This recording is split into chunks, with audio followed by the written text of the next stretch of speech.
اس state کو کہتے ہیں. صبر اور برداشت کا فرق یہی ہے.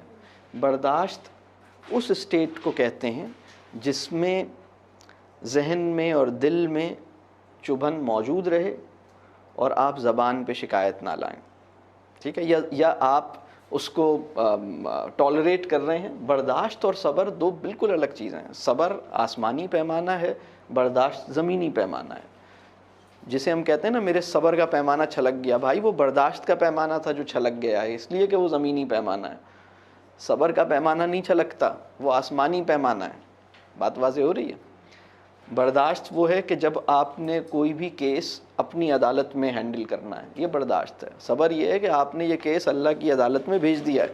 سپریم کورٹ میں بھیجنے کے بعد اب آپ لوکل لیول پہ تو نہیں کرتے نا ڈسکس, آپ کہتے ہیں میں نے سپریم کورٹ میں بھیج دیا, اب جو اللہ بہتر کرے میں وہ میرے لیے ایکسیپٹیبل ہے.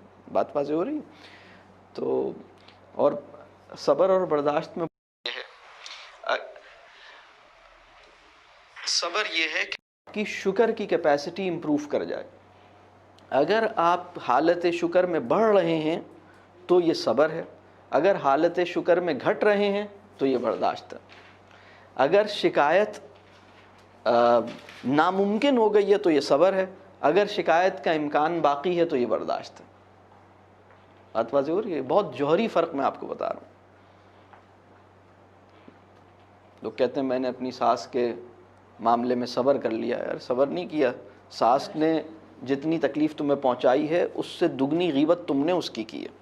میں اکثر ایک بات کہتا ہوں کہ مظلوم جو ہے یا وکٹم جو ہے جوابی غیبت کر کے بعض اوقات زیادہ نقصان میں چلا جاتا ہے. کسی نے آپ سے زیادتی کی, آپ کو فائدہ ہو گیا اس دنیا میں, آپ نے کہا نہیں اتنا فائدہ نہیں چاہیے, تھوڑی سی غیبت کر کے اس فائدے کو کم کروں, اتنا سارا فائدہ اٹھا کے کیا کروں گا, مطلب تو پھر آپ نے تھوڑی بہت اس کی غیبت کی, اب آپ کا فائدہ کم ہو گیا.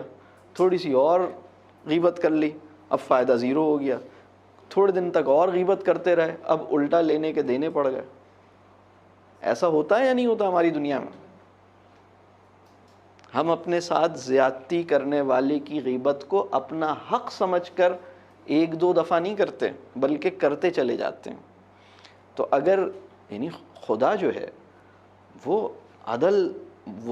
عادل ہے, یعنی وہ عدل کی بنیاد پہ فیصلے کرے گا نا. وہ یہ دیکھے گا کہ آپ نے جوابی غیبت کتنی کی ہے, اس نے آپ کو تکلیف کتنی پہنچائی تھی, آپ نے اس کی غیبت کتنی کی ہے, آپ کا اسکور زیادہ ہے یا اس کا اسکور زیادہ ہے. جہاں لینا دینا بنے گا وہ آپ کو مطلب بالکل کلیئر مل جائے گا. یہ کوئی انسانی ذہن نہیں ہے جہاں ایرر کی غلطی ہو. یہ اللہ رب العزت کی ذات ہے جو بالکل ٹھیک کیلکولیٹ کر کے آپ کو آپ کا جس کی طرف جس کا نکلتا ہوگا وہ اس کو مل جائے گا.